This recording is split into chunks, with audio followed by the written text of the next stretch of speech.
নমস্কার বন্ধুরা, Bhadreswar study centre চ্যানেলে তোমাদের স্বাগতম। আজকের ভিডিওটা প্রত্যেক প্রার্থীদের জন্য কিন্তু খুব গুরুত্বপূর্ণ হতে চলেছে, স্পেশালি যারা শুধুমাত্র 10th পাস যোগ্যতা আছে সেই সব প্রত্যেক প্রার্থীদের জন্যই কিন্তু খুবই গুরুত্বপূর্ণ একটি চাকরির খবর, সেটি হচ্ছে রেলওয়ে গ্রুপ ডি। এই রেলওয়ে গ্রুপ ডি সংক্রান্ত তোমাদের যাবতীয় ইনফরমেশন এই ভিডিওর মাধ্যমে তোমরা পাবে এবং সবথেকে বড় কথা, কবে থেকে তোমাদের আবেদন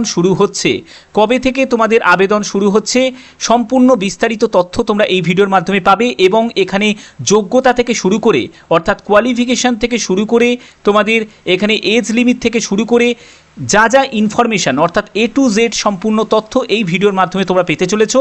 এই ভিডিও দেখার পরে তোমাদের রেলওয়ে গ্রুপ ডি রিগার্ডিং কোনো আদার্স ভিডিও তোমার দেখার কোনো প্রয়োজন হবে না। একদম কম্প্যাক্ট একটা ভিডিও হতে চলেছে, তার জন্য ভিডিওটাকে কমপ্লিট দেখো, তাহলে তোমরা কমপ্লিট ইনফরমেশন পাবে। তো মূল ভিডিওতে যাওয়ার আগে চাকরি রিলেটেড প্রতিদিনের আপডেট পাওয়ার জন্য, সেটি সরকারি হোক বা বেসরকারি হোক, বিভিন্ন চাকরির কমপ্লিট ইনফরমেশন পাওয়ার জন্য অবশ্যই ভদ্রেশ্বর স্টাডি সেন্টার চ্যানেলটাকে সাবস্ক্রাইব করে বেল আইকন অল করে রাখবে। তো চলো মূল ভিডিওতে চলে যাচ্ছি। তো বন্ধুরা, আমি স্লাইডটা ওপেন করে নিয়েছি। এখানে তোমরা দেখতে পাচ্ছ যে রেলওয়ে গ্রুপ ডি রিক্রুটমেন্ট 2024।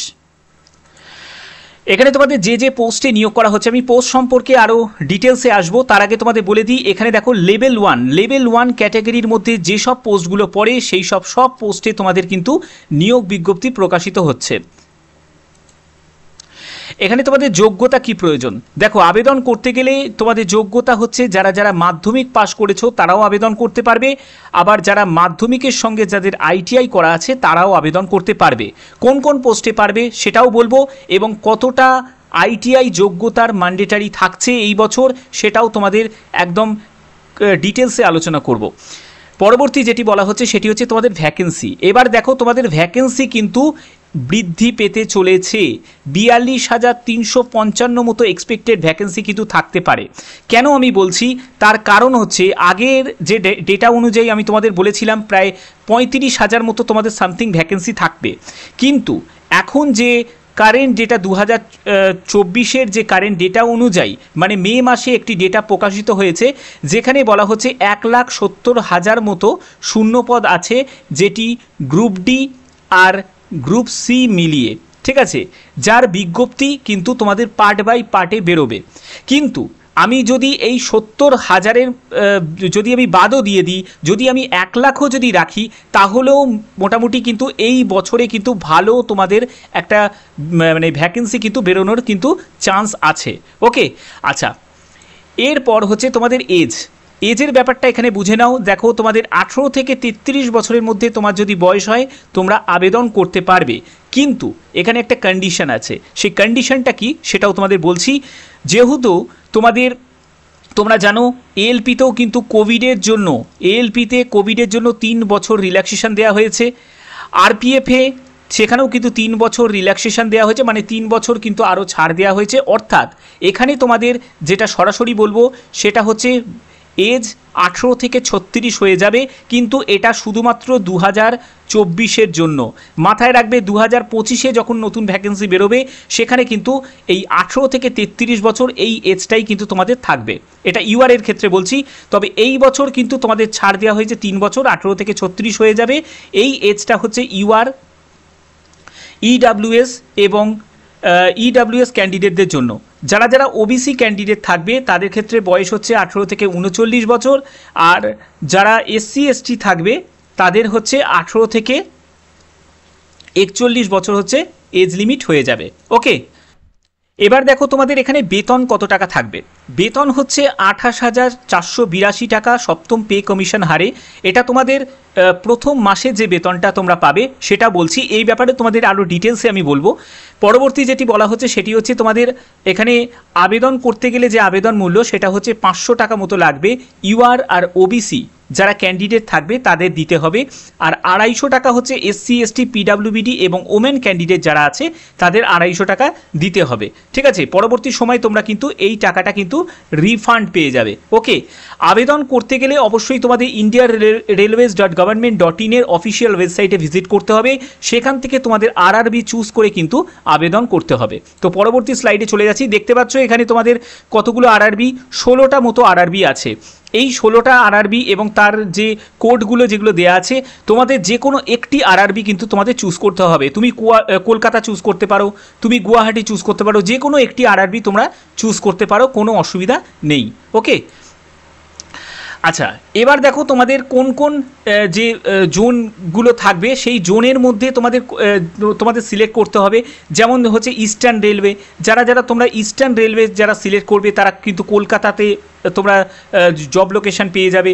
তারপরে যারা নর্থ ইস্ট ফ্রন্টিয়ারে যারা সিলেক্ট করবে তারা তোমরা গুয়াহাটিতে জব লোকেশন পেয়ে যাবে। ঠিক আছে, এই অনুযায়ী তোমাদের কিন্তু যে রেলওয়ের আন্ডারে বা যে জোনেতে তুমি আবেদন করতে চাও সেই জোন কিন্তু তোমাকে সিলেক্ট করতে হবে। ওকে, আচ্ছা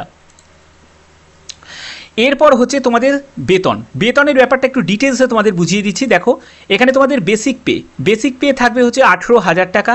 তোমরা ডিএ যেটা পাবে সেটা হচ্ছে 2,160 টাকা। এইচআরে হাউস রেন্ট অ্যালাউন্স পাবে হচ্ছে 4,320 টাকা। তারপরে হচ্ছে ট্র্যাভেল অ্যালাউন্স সেটা হচ্ছে 3,600 টাকা আর হচ্ছে প্লাস 432 টাকা। ঠিক আছে, সব মিলিয়ে 4,032 টাকা। এখানে ট্র্যাভেল অ্যালাউন্সটা কিন্তু তারাই পাবে যাদের ধরো ট্র্যাকম্যানে যারা কাজ করছে বা যাদেরকে ট্র্যাভেল করতে হবে এই স্থান থেকে অন্য স্থানে যারা ট্র্যাভেল করবে তারাই কিন্তু মেনলি এই ট্র্যাভেল অ্যালাউন্সটা কিন্তু পাবে। ঠিক আছে, যারা ওয়ার্কশপে কাজ করছে তারা কিন্তু এই ট্র্যাভেল অ্যালাউন্সটা কিন্তু পাবে না। এই কথাটা কিন্তু তোমাদের মাথায় রাখতে হবে। আচ্ছা, এখানে তোমরা গ্রস স্যালারি যেটা পাবে সেটা হচ্ছে সব মিলিয়ে 28,512 টাকা মতো তোমরা পাবে। ওকে,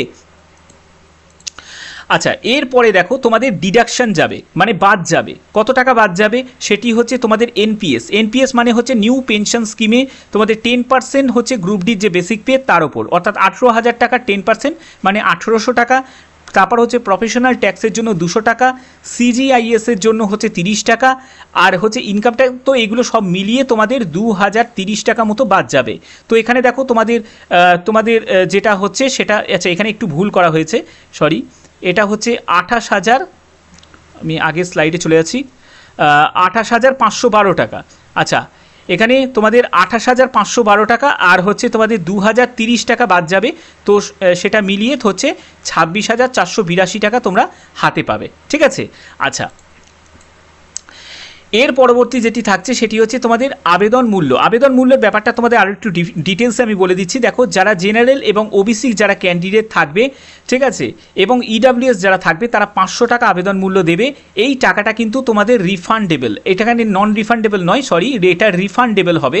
হ্যাঁ, এখানে কিন্তু তোমরা রিফান্ডেবল, তবে এই যে পুরো টাকাটাই কিন্তু তোমরা রিফান্ড পাবে না, এখানে 400 টাকা কিন্তু তোমরা রিফান্ড পাবে, 400 টাকা রিফান্ড পাবে। হ্যাঁ, আর যারা এসসি এসটি তারপরে হচ্ছে ইবিসি পিডাব্লিউবিডি ফিমেল ক্যান্ডিডেট যারা থাকবে তারা কিন্তু এই 250 টাকা যেটা তোমরা আবেদন মূল্য যারা জমা করবে তারা কিন্তু এই 250 টাকাটাই কিন্তু রিফান্ড পেয়ে যাবে। ঠিক আছে, পরীক্ষা দেওয়ার 2 থেকে 3 মাস পরে তোমরা রিফান্ড পেয়ে যাবে। ওকে, আচ্ছা তো এবার দেখো তোমাদের এডুকেশন কোয়ালিফিকেশান কি প্রয়োজন। এডুকেশন কোয়ালিফিকেশান নিয়ে আমি জানি তোমাদের অনেকেই তোমরা চিন্তার মধ্যে আছো যে এডুকেশন কোয়ালিফিকেশান এবারে গ্রুপ ডিতে কি মাধ্যমিক যোগ্যতার প্রার্থীরা আবেদন করতে পারবে, এই ব্যাপারটা নিয়ে অনেকের কনফিউশন আছে। এই কনফিউশনটা তোমাদের দূর করে দেবো। তবে এখানে যেটা দেখা যাচ্ছে সেটা হচ্ছে যে 5টি মতো পোস্টে তোমরা যারা মাধ্যমিক যোগ্যতা আছে, ঠিক আছে, মাধ্যমিক পাস যারা যোগ্যতা আছে তারা কিন্তু আবেদন করতে পারবে। বাদবাকি সবকটি পোস্ট কিন্তু যেগুলো আছে সেগুলো হচ্ছে তোমাদের 10th প্লাস আইটিআই যোগ্যতার পোস্ট আছে। তবে এবারে কিন্তু একটা চেঞ্জ কিন্তু হতে পারে, কারণ এবারেও কিন্তু তোমাদের ছাড় দিতে পারে। এটা কেন আমি বলছি, তার কারণ হচ্ছে তোমরা জানো যে টুইট করবে, সেখানে অনেক ধরনের অনেক প্রতিবাদ হয়। তো এগুলো হয়তো এইসব ঝামেলাগুলোকে অ্যাভয়েড করার জন্য হয়তো হতে পারে যে এবারে আইটিআইকে সরিয়ে দিতে পারে এই বছরের জন্য, বাট এটা কিন্তু কনফার্ম আমি 100% কিন্তু বলতে পারছি না। ঠিক আছে, আচ্ছা এরপরে দেখো তোমাদের আমি যোগ্যতার ক্ষেত্রে বললাম। এবার তোমাদের একটা প্রশ্ন থাকতে পারে যে স্যার আমি পলিটেকনিক করেছি, আমি কি আবেদন করতে পারি? দেখো তুমি যদি পলিটেকনিক করে থাকো এখানে কিন্তু পলিটেকনিক যোগ্যতার প্রার্থীদের কথা কিন্তু কোনো রকমভাবে উল্লেখ করা নেই। এখানে তোমাদের আইটিআই পাস যোগ্যতাই কিন্তু তোমাদের থাকতে হবে। ঠিক আছে, আচ্ছা তো এখানে আমি একটা পোল করছি, যে পোলটার মধ্যে তোমরা প্রত্যেকে কিন্তু এখানে কমেন্ট করবে, যারা আইটিআই চাও, যারা আইটিআই চাও না, মানে গ্রুপ ডিতে আইটিআই চাই গ্রুপ ডিতে ITI চাই না, তোমরা কমেন্ট করবে, ঠিক আছে? ওকে, আচ্ছা। তো এখানে তোমাদের এজ লিমিট কি প্রয়োজন, এজ লিমিটের ব্যাপারটা বলে দিই, সেটা হচ্ছে 18 থেকে 33 বছর। এই 18 থেকে 33 বছর এখানে কিন্তু ওয়ান টাইম কিন্তু তোমাদের রিল্যাক্সেশন, অর্থাৎ এই বছরের জন্য কিন্তু তোমাদের মানে 2024-এ 3 বছরের কিন্তু রিল্যাক্সেশন দেওয়া হয়েছে, যেটা ALP থেকে শুরু করে RPF সব জায়গায় দিয়েছে। তোমরা গ্রুপ ডিতেও কিন্তু এই রিল্যাক্সেশনটা পাবে। ওকে, নিশ্চিন্তে থাকো। এবং SC STরা 5 বছর, OBCরা 3 বছর বয়সে ছাড় পেয়ে যাবে। আচ্ছা, এবার দেখো তোমাদের সিলেকশন প্রসেস, যারা যারা আবেদন করবে তাদের সিলেকশন প্রসেস যেটা থাকবে সেটা হচ্ছে প্রথমে CBT এক্সাম হবে, তারপরে হচ্ছে PET হবে, তারপরে ডকুমেন্ট ভেরিফিকেশন হবে। এবার দেখো তোমাদের CBT যে এক্সামটা হবে, অনেকের তোমাদের একটা কোয়ারি থাকতে পারে যে স্যার যে CBT 1 CBT 2 কি হতে পারে। দেখো, কোনো রকম 2 এর কোনো চান্স নেই, শুধুমাত্র একটা স্টেপেই কিন্তু হবে। ওকে, আচ্ছা, যেখানে তোমাদের 100 তোমাদের MCQ টাইপের প্রশ্ন থাকবে, 100 মার্কসের তোমাদের পরীক্ষা হচ্ছে, যার জন্য সময় থাকবে 90 মিনিট এবং 1/4 তোমাদের নেগেটিভ মার্কিং থাকবে। তো এখানে 1/4 থাকবে না, এখানে 1/3 কিন্তু নেগেটিভ মার্কিং থাকবে। এটা একটা টাইপিং হয়েছে, মিস্টেক হয়েছে, যে 1/3 নেগেটিভ মার্কিং থাকবে, অর্থাৎ 3টে ভুল উত্তরের জন্য প্রাপ্ত নম্বর থেকে 1 নম্বর তোমাদের ডিডাক্ট হয়ে যাবে। ওকে, আচ্ছা, এরপর হচ্ছে তোমাদের এখানে যে সিলেবাসটা যেটা থাকছে সেটা হচ্ছে ম্যাথামেটিক্স। দেখো, ম্যাথামেটিক্সে 25টা কোশ্চেন 25 মার্কসের, general awareness and current affairs 20টা কোশ্চেন 20 মার্কসের, তারপরে general intelligence and reasoning 30 question 30 মার্কসের, জেনারেল সায়েন্সে হচ্ছে 25 কোশ্চেন 25 মার্কসের, অর্থাৎ 100 কোশ্চেন 100 মার্কসের তোমাদের পরীক্ষা হচ্ছে। 90 মিনিট তোমরা কিন্তু সময় পাচ্ছ। এই 90 মিনিটের মধ্যে কিন্তু তোমাদের যাবতীয় যে প্রশ্নের অ্যান্সার যেগুলো তোমরা পারবে সেটা সঠিকভাবে কিন্তু তোমাদের করতে হবে। একটা কথা মনে রাখবে, অনেকে যেটা ভুল করেছে 2019-এ যে ভুলটা করেছে সেটা হচ্ছে ল্যাঙ্গুয়েজ রিগার্ডিং অনেকের সমস্যা হয়েছে। তারা কিন্তু চুজ করে ফেলেছে ভুল করে, ইংলিশ চুজ করে ফেলেছে, পরবর্তী সময় কিন্তু তারা মডিফিকেশন করতে পারেনি। তো সেক্ষেত্রে এটা কিন্তু তোমাদের কিন্তু মাথায় রাখতে হবে, তুমি যদি ইংলিশে কমফোর্টেবল হও তাহলেই কিন্তু ইংলিশটাকে চুজ করবে, বারবার ইংলিশ চুজ করবে, আবার বাংলায় গিয়ে দেখে নেবে। এটা খুব ভুল ভ্রান্তি করো না। ইংলিশ তোমরা পাচ্ছই, মাথায় রাখবে, ইংলিশ ল্যাঙ্গুয়েজ তোমরা কিন্তু পাবেই, সঙ্গে কিন্তু তোমরা 22টা আদার্স কিন্তু ল্যাঙ্গুয়েজ কিন্তু তোমরা পাচ্ছ। তো সেক্ষেত্রে তোমাদের এটা মাথায় রাখতে হবে, তুমি যে ল্যাঙ্গুয়েজে কমফোর্টেবল, অর্থাৎ তুমি যদি বাংলাতে কমফোর্টেবল হও, বাংলাতে যদি তুমি ম্যাথ GI এগুলো যদি প্র্যাকটিস করে থাকো, তাহলে বাংলাকে চুজ করবে, ইংলিশ তুমি পাবেই। ঠিক আছে, অপশানে তুমি ইংলিশ পাবেই, কোনো অসুবিধা কিন্তু নেই। এই প্রবলেমটা অনেক স্টুডেন্ট ফেস করেছে বলে আমি তোমাদের কাছে এটা শেয়ার করলাম। ওকে, আচ্ছা, এবার দেখো তোমাদের সিলেবাসে কি কি থাকবে। সিলেবাসের ব্যাপারটা এখানে কিন্তু সম্পূর্ণ ডিটেলসে বলা আছে, যেখানে ম্যাথামেটিক্সের মধ্যে বডমাস, তারপরে হচ্ছে নাম্বার সিস্টেম, ডেসিমেল, তারপরে ফ্র্যাকশন, HCF LCM, লসাগু গসাগু, মেনসুরেশন, তারপর time and work, time and distance, এইগুলো থেকে কিন্তু তোমাদের থাকবেই। পাইপ অ্যান্ড সিস্টেম থেকে এখন প্রচুর পরিমাণে অঙ্ক দিচ্ছে। তারপরে হচ্ছে তোমাদের ট্রিগোনোমেট্রি থেকে আসছে, জিওমেট্রি থেকে আসছে, ক্যালেন্ডার ক্লক থেকেও কিন্তু আসছে। ঠিক আছে, এজ ক্যালকুলেশন থেকে থাকবে। অর্থাৎ এইগুলো কিন্তু তোমাদের কিন্তু করতে হবে। অর্থাৎ যে পরীক্ষাটা হয় গ্রুপ ডির সেটা কিন্তু সম্পূর্ণ অ্যারিথমেটিক বেস কিন্তু পরীক্ষা হয়। অ্যারিথমেটিকগুলো ভালো করে তোমরা প্র্যাকটিস করবে, এর জন্য RS আগরওয়ালের বই কিন্তু তোমরা ফলো করতে পারো। তারপরে হচ্ছে দেখো, এখানে তোমাদের alphabetical number series, coding decoding, mathematical operation, এগুলো তো থাকবেই, রিলেশনশিপ থাকবে। ঠিক আছে, তারপরে হচ্ছে স্টেটমেন্ট থেকে কিন্তু প্রচুর পরিমাণে কিন্তু প্রশ্ন তোমরা পাবে, স্টেটমেন্ট থেকে কিন্তু প্রচুর প্রশ্ন পাবে। ক্লাসিফিকেশন থেকে থাকবে, ডাটা ইন্টারপ্রিটেশন থেকে তো মাস্ট থাকবেই, কারণ সব থেকে টাইম টেকিং সেটা হচ্ছে ডাটা ইন্টারপ্রিটেশন। এই ডাটা ইন্টারপ্রিটেশনে দেওয়ার ফলে কি হয়, অনেকে কি হয় যে ওই হিসাব করতে করতেই কিন্তু সময় চলে যায়। এর জন্য তোমাদের দরকার প্র্যাকটিস করাটা খুব দরকার। যত প্র্যাকটিস করবে তাহলেই কিন্তু তোমরা এই 90 মিনিটের মধ্যে তোমরা ভালো কিন্তু স্কোর করতে পারবে। এবার তোমাদের ফিজিক্স, কেমিস্ট্রি, লাইফ সায়েন্স, সেটা 10 স্ট্যান্ডার্ডের যে বই আছে CBSE বোর্ড, সেই CBSE বোর্ডের যে বই আছে সেই বই তোমাদের ফলো করতে হবে।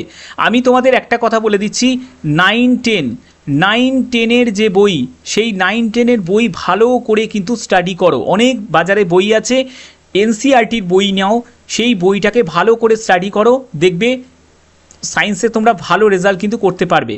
এর পরবর্তী হচ্ছে জেনারেল অ্যাওয়ারনেস এবং কারেন্ট অ্যাফেয়ার্স, এগুলো রিলেটেড থাকবে।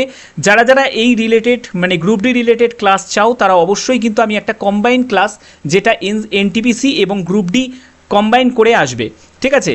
আচ্ছা, এরপর হচ্ছে তোমাদের যে এখানে তোমরা পাস করার পরে তারপরে তোমাদের 3 টাইমস দেখতে পাচ্ছ এখানে 3 টাইমস ক্যান্ডিডেট যা ভ্যাকেন্সি থাকবে তার 3 গুণ প্রার্থীকে পিইটির জন্য সিলেক্ট করা হবে। এই পিইটিতে কি হবে দেখো, মেল ক্যান্ডিডেট যারা থাকবে তাদের ক্ষেত্রে 35 কেজি ওজনের তোমাদের 100 মিটার ডিস্টেন্স তোমাদের কভার করতে হবে, যার জন্য তোমরা সময় পাবে 2 মিনিট সময় পাবে, একবারই চান্স দেওয়া হবে, ঠিক আছে। এরপর যেটা হবে সেটা হচ্ছে তোমাদের 1000 মিটার রান হবে, 4 মিনিট 15 সেকেন্ড সময় পাবে। এবার ফিমেল ক্যান্ডিডেটদের কি থাকছে সেটি হচ্ছে 20 কেজি ওয়েট নিয়ে 100 মিটার তোমাদের ডিস্টেন্স কভার করতে হবে, এর জন্য তোমরা সময় পাবে 2 মিনিট তোমরা সময় পাবে, একবারই কিন্তু চান্স দেওয়া হবে। এবং তোমাদের এখানে কি বলা হচ্ছে যে 1000 মিটার তোমাদের ডিস্টেন্স কভার করতে হবে, 5 মিনিট 40 সেকেন্ড তোমরা সময় পাবে, ওকে। আচ্ছা, এরপরে আমি জানি অনেকে আমাকে কমেন্ট করেছিলে আগের ভিডিওতে, সেখানে হচ্ছে যে পিডাব্লিউবিডি সম্পর্কে আপনি কেন বলেন না। দেখো, পিডাব্লিউবিডি সম্পর্কেও আমি কিন্তু অনেক ভিডিওতে বলি, কিছু জায়গায় হয়তো স্কিপ হয়ে যেতে পারে, বাট স্পেশালি পিডাব্লিউবিডি ক্যান্ডিডেটদের জন্য এই জায়গাটা আমি বলে দিই। যারা পিডাব্লিউবিডি যারা ক্যান্ডিডেট আছে তাদের কিন্তু এখানে নোটিফিকেশানই যেটা দেওয়া আছে প্যারা নাম্বার 11-এ বলছে এক্সেমটেড, মানে ছাড় দেওয়া হয়েছে অ্যাপিয়ারিং পিইটির জন্য তাদের ক্ষেত্রে কিন্তু ছাড় আছে, তারা শুধু সিবিটি কমপ্লিট করবে, তারপরে কিন্তু ডাইরেক্ট কিন্তু ভেরিফিকেশানে চলে যাবে, ঠিক আছে, মানে মেডিকেলে চলে যাবে, ওকে। এবার দেখে নাও তোমাদের কোন কোন পোস্টগুলো আছে, যে পোস্টগুলোতে তোমাদের মাধ্যমিক সঙ্গে আইটিআই প্রয়োজন, যে পোস্টগুলো সেগুলো তোমরা ভিডিওটাকে পজ করে একবার দেখো। দেখো হেল্পার যে পোস্টগুলো দেখতে পাচ্ছ, হেল্পার যতগুলো হেল্পার পোস্ট দেখতে পাচ্ছ সেই সব হেল্পার পোস্টগুলো কিন্তু সব কটি, এবং বিভিন্ন যে ডিপার্টমেন্ট দেখতে পাচ্ছ, হেল্পার সঙ্গে ইলেকট্রিক্যাল ডিপার্টমেন্ট হেল্পার, তারপরে হচ্ছে তোমাদের দেখো পিওয়ে সিভিল ওয়ার্কশপ, তারপরে হচ্ছে ট্র্যাক মেশিন, ঠিক আছে, এই সব বিভিন্ন ট্র্যাক মেনটেনার, ঠিক আছে, হেল্পার মেকানিক্যাল, এই সব বিভিন্ন যেসব তোমরা ডিপার্টমেন্ট দেখছো, helper SNT signal and telecommunication, তো এই সব ডিপার্টমেন্টে কিন্তু তোমাদের যে হেল্পার পদের জন্য আবেদন করতে গেলে তোমার যোগ্যতা যেটি প্রয়োজন সেটি মাধ্যমিক সঙ্গে আইটিআই, ঠিক আছে। যদি এবছর যদি ছাড় দেওয়া হয়, আবার যদি নতুন করে যদি ছাড় দেওয়া হয়, অনেক টুইট বা কিছু যদি হওয়ার পরে, কারণ নতুন নোটিফিকেশন যখনই প্রকাশিত হবে তখনই কিন্তু সবাই টুইট করা শুরু করে দেবে যারা আইটিআই মানে চায় না, আর যারা আইটিআই চায় তাদের আমি বলতে পারছি না কি হবে। তো এই জায়গাটা কিন্তু যেটা বলা হচ্ছে সেটাই আমি তোমাদের কাছে বলছি, সেটা হচ্ছে যে অ্যাজ পার যে রেলওয়ে যে নতুন যে রুল অনুযায়ী সেখানে মাধ্যমিক প্লাস আইটিআই প্রয়োজন। এই যে পোস্টগুলোতে তুমি যদি আবেদন করতে চাও, এই যে ডিপার্টমেন্টে তুমি যদি আবেদন করতে চাও, ইলেকট্রিক্যাল, তারপরে engineering department, mechanical department, SNT department, এই সব ডিপার্টমেন্টে, ওকে। আচ্ছা, এবার দেখো এখানে তোমরা এই যে 5টা পোস্ট দেখতে পাচ্ছ, 5 পোস্ট যে দেখতে পাচ্ছ, এই 5টা পোস্টে কিন্তু শুধুমাত্র যারা মাধ্যমিক পাস করেছো তারাও আবেদন করতে পারবে। এখানে দেখো যোগ্যতার জায়গাটা দেওয়া আছে মাধ্যমিক অথবা আইটিআই অথবা ন্যাশনাল অ্যাপ্রেন্টিস সার্টিফিকেট, যে কোনো একটি হলেই কিন্তু আবেদন করা যাবে।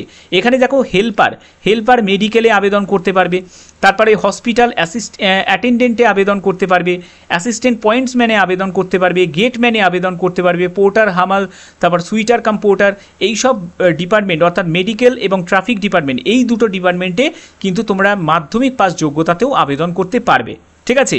অর্থাৎ প্রস্তুতি কোনো রকমভাবে তোমরা স্টপ করো না, যেরকম প্রস্তুতি চালিয়ে যাচ্ছ সেরকম প্রস্তুতিটাকে চালিয়ে যাও। যদি তোমাদের এবছরেও যদি ছাড় দেওয়া হয় যে মাধ্যমিক যোগ্যতার প্রার্থীরা সব কটা পোস্টে আবেদন করতে পারবে, তাহলে তো খুবই তোমাদের ভালো একটি খবর। আর যদি নাও পারো তোমরা 5টা পোস্টে কিন্তু আবেদন করতে পারবে, ওকে। আচ্ছা, এবার দেখো তোমাদের সবথেকে গুরুত্বপূর্ণ সেটা হচ্ছে মেডিকেল স্ট্যান্ডার্ড। কিছু পোস্ট আছে যেগুলো হসপিটাল অ্যাটেন্ডেন্ট থেকে শুরু করে তারপরে অনেকগুলো হেল্পারে মেডিকেলের যে পোস্টগুলো আছে সেই পোস্টগুলোর ক্ষেত্রে C1 ক্যাটাগরি মেডিকেল স্ট্যান্ডার্ড প্রয়োজন হয়। তো এখানে C1 ক্যাটাগরির ক্ষেত্রে 6/12, 6/18 তোমাদের যদি চোখের যদি ডিস্টেন্স ভিশন থাকে with or without glass, near vision 0.6, এবং তোমাদের যদি চোখে মানে জাস্ট খালি চোখে বা তোমাদের চোখে চশমা পরে একটা কিছু পড়তে দেবে, সেটা যদি তুমি পড়তে পারো তাহলেই তোমাকে এখানে পাস করিয়ে দেওয়া হবে।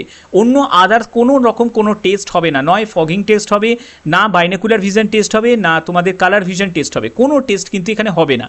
আর A2 ক্যাটাগরির জন্য যেসব পোস্টগুলো আছে সেই সব পোস্টের ক্ষেত্রে দেখো 6-9 উইদাউট গ্লাস, এখানে চোখে চশমা থাকলে কিন্তু চলবে না, এবং এখানে colour vision, binocular vision, night vision, mesopic vision কিন্তু হবে।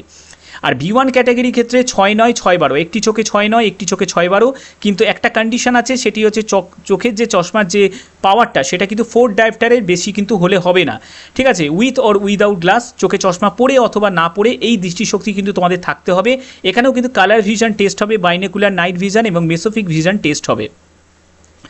যারা B2 ক্যাটাগরি মেডিকেল স্ট্যান্ডার্ডের পোস্টে যারা আবেদন করবে তাদের ক্ষেত্রে দেখো 6-9-6-12 উইথ অর উইদাউট গ্লাস, এখানেও কিন্তু 4 ডায়োপ্টারে এক্সিট করলে চলবে না, কিন্তু এখানে টেস্ট বলতে গেলে শুধু বাইনোকুলার ভিশন কিন্তু টেস্ট হবে, ঠিক আছে। তো আশা করি এই জায়গাগুলো তোমাদের ক্লিয়ার।